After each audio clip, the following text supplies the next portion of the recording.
have you eaten outside anywhere? And in most of the cases, they do say yes. Suppose they've eaten gobi, so that is fried in oil, covered in artificial colors, some sauces, flavors, MSG, everything is added. So various number of triggers in one thing. So that is ingestion of food. Ingestion of drugs. It can be anything from a simple paracetamol to pantoprazole you've taken for gastritis, or you've taken antibiotics for infection. So that can also be a trigger. One more I, infection itself. So infection doesn't mean some sort of huge thing. Even a common cold, a sore throat, or eye infection, ear infection.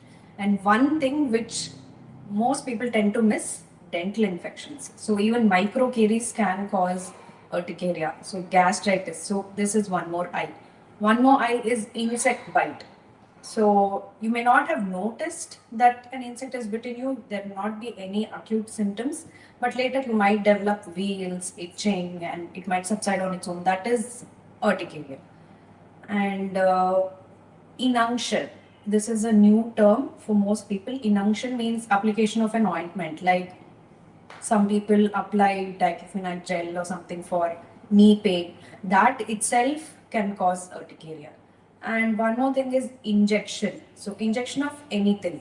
You've taken diclofenac injection or you've taken pantoprazole injection. That itself can cause urticaria. So like I was saying, these are the most few common triggers and more common causes, and a little more severe is immune related urticaria. So that has to be investigated, and beyond 6 weeks, we'll have to do a lot of investigations, which I'll tell you